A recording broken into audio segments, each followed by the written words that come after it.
Back in 1891, Nikola Tesla, a man already famous for, completely changing the world with alternating current, decided to, pivot. Hard.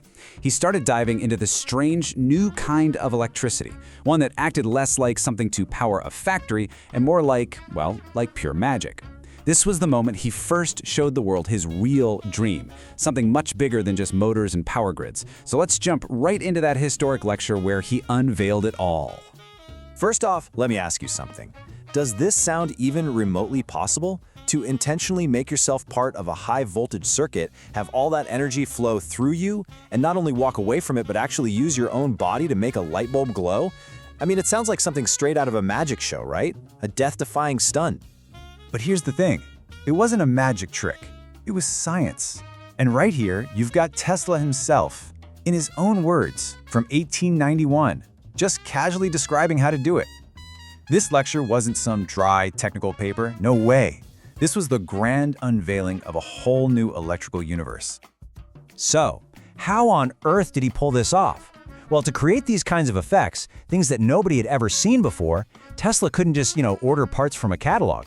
He had to invent a completely new type of machine from the ground up, a journey he hilariously called his own tale of woe. So this was the huge problem he was up against. The standard generators back then, they all had these iron cores inside them to generate current. And that was fine for the low-frequency stuff everyone was used to. But for the effects Tesla was chasing, he needed super high frequencies, and that meant the iron core had to go. He was stepping off the map into completely uncharted territory. And when we say high frequency, we mean really high. Tesla was aiming for something like 20,000 alternations per second. I mean, that speed was it was unimaginable with the technology they had. This incredible velocity, this high frequency, was the secret ingredient he needed to unlock all these new phenomena. And trying to build this machine, it was an absolute nightmare. And this quote just perfectly captures his frustration. He says the contraption was better suited for a Wagnerian opera, which is just the best description for something that was probably incredibly loud, super dramatic, and let's be honest, prone to a few spectacular, fiery failures.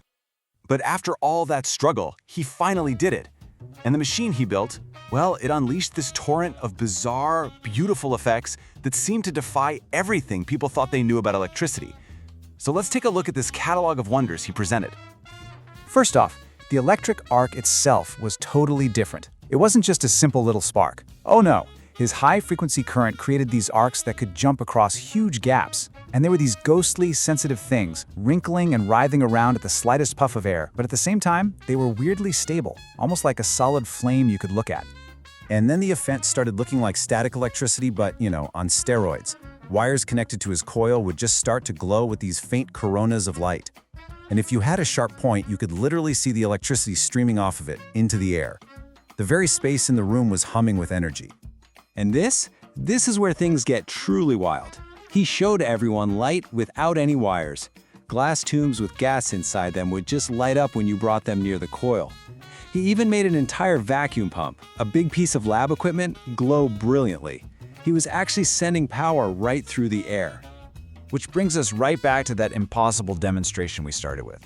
Tesla showed that a person could just hold a regular light bulb, walk up to the coil, and their own body would act as the wire, conducting the energy and making that bulb glow brightly. I mean, this was the showstopper. This was the moment that totally blurred the line between science and sorcery. The effects weren't just visual either. You could hear this new electricity. The machine and its arcs put out these incredibly high-pitched sounds he measured at up to 14,000 vibrations per second. That was pushing the very edge of what scientists back then believed the human ear was even capable of hearing. Okay, so this all seems like straight-up magic. But Tesla was a scientist through and through, and he had a theory for every single thing he was showing them. So let's pull back the curtain a bit and try to decode the principles behind these incredible effects. All right, let's tackle the big one. How could he possibly send that much energy through a person without, electrocuting them? It seems to fly in the face of everything we know about electrical safety. Tesla's explanation all came down to a concept he called condenser action. His theory was that at these crazy high frequencies, the electricity doesn't punch through your body's tissues like a normal shock does. Instead, your body acts more like a piece of electrical equipment, a capacitor, letting the energy sort of skim across it without causing all that terrible damage. It's a totally different way for energy and biology to interact. And now for the second big mystery. What is the deal with a lamp lighting up in someone's hand? It's a sealed glass bulb. There are no wires touching it. How is that circuit being completed? And this is just brilliant. The system isn't just the coil and the bulb, it includes the person and the air itself. So first, the coil energizes the whole space around it. Then, the gas inside the light bulb acts like one plate of a capacitor. The person's hand holding the bulb, that acts as the other plate. The energy then jumps across the glass insulator between them, completing the circuit wirelessly. And poof, the filament glows. So you see, these demonstrations were so much more than just spectacular tricks for a crowd. They were the very first real, tangible steps out of the wired age and into a future that Tesla was just beginning to imagine for all of us. The real takeaway, the big one, is this.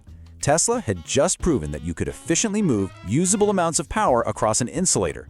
Whether that insulator was the glass of a light bulb or just the empty air in a room, the principle was the same. The physical wire was no longer absolutely necessary. And that changes everything. And Tesla knew it. He saw the practical potential immediately. He wasn't just playing. Right there in his paper, he starts dreaming up a future of completely sealed wireless light bulbs that would never burn out because they'd be powered by energy sent right through the glass. He didn't see this as a curiosity. He saw it as a practical success just waiting to happen. So from that one lecture in 1891, this incredible dream was born. A world unbound by wires, where power could travel freely through the air, just like information does now. Today, sure, we have wireless charging pads for our phones, which is pretty cool. But that grander vision that Tesla laid out, a lot of it is still just a dream. So I'll leave you with this thought. Over 130 years later, are we really, truly living up to the potential of the wireless world he first showed us? Well, I guess we are done with Tesla for now. But if you are hungry for more content, feel free to just let the video roll and help yourself to some crypto talk. Okay, let's dive into this. If you've ever felt completely overwhelmed by all the crypto talk, or maybe just a little skeptical of the whole thing, you are in exactly the right place. We're going to cut through all that noise and tackle the biggest things that hold people back. And let's be real, it's easy to see why, right? The headlines are just wild sometimes. One minute you're hearing about crypto being used for shady stuff, and the next, someone's paying millions for a digital cartoon. It's enough to make the whole thing feel, well, kind of weird and untrustworthy. But here's a thought. What if the real barrier, the thing that's actually stopping us from exploring a new technology like crypto, isn't the tech at all? What if it's actually us? The way our brains are hardwired. So that's exactly what we're going to dig into. We're going to unpack 3 super common mental traps, or biases, that can really cloud our judgment and stop us from seeing a big opportunity right in front of our faces. First up is a big one, confirmation bias. If you already think crypto is a scam, your brain is going to go out of its way to prove you right. You'll click on every negative story about a market crash, and you'll probably just scroll right past the news about major companies and countries adopting it. It's like having blinders on. Then there's loss aversion.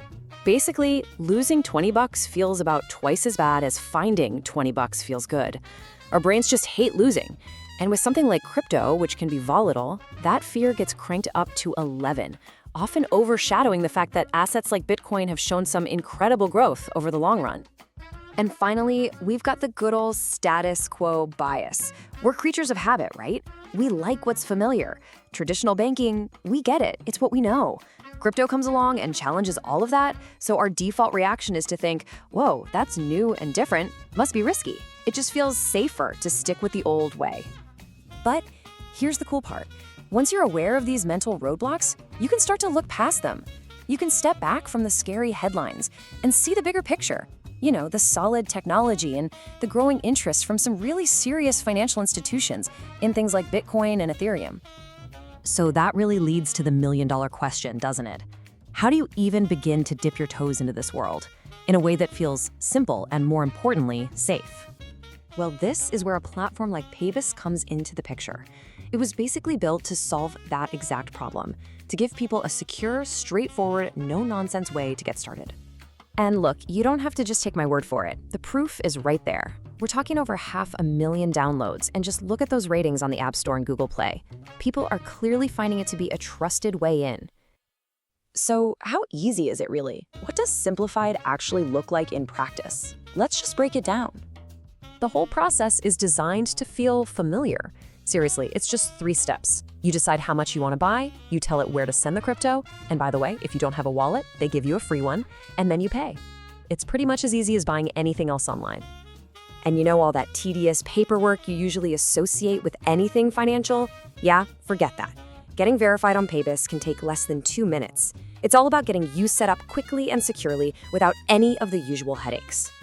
This isn't some kind of exclusive club either. It's a truly global platform. PayBis is available in over 180 countries, which makes it one of the most accessible ways to get into crypto, pretty much wherever you are in the world. And hey, remember that loss aversion bias we talked about, that fear of putting a lot of money on the line? Well, this number right here is the answer to that. You can start with as little as $5. It totally removes that pressure to make a big, scary investment and just lets you learn as you go. And it's all wrapped up in a package with everything you'd need. Transactions are instant. Got a question at 3 a.m.? There's 24/7 support. You get a free wallet, but can also send to any other wallet you want. You can pay with your card, Apple Pay, all the stuff you already use. And of course, the whole thing is locked down with top-of-the-line security. At the end of the day, that's what it all comes down to. Their entire mission is built around the beginner. It's about tearing down those walls of complexity and fear and just making the whole process simple, safe, and totally transparent. So, after all this talk about confirmation bias and loss aversion, you realize the biggest bias of all might just be inaction. You know, the choice to do nothing because it feels easier. So the real question isn't just about crypto. It's about what you might discover when you decide to take that first simple step. Thanks for watching to the end of this video. If you want more content like this, there is a playlist that should be popping up right now. Stay tuned for more. I've also made this free video for you with solutions for creativity, financial strength, and online security. I hope you'll enjoy this offer as well as all the others featured on my channel. And that concludes this video. Thanks for watching, and until next time, this is Hermolau Tube. My name is Konstantin, reminding you that your interest is the current that powers this channel.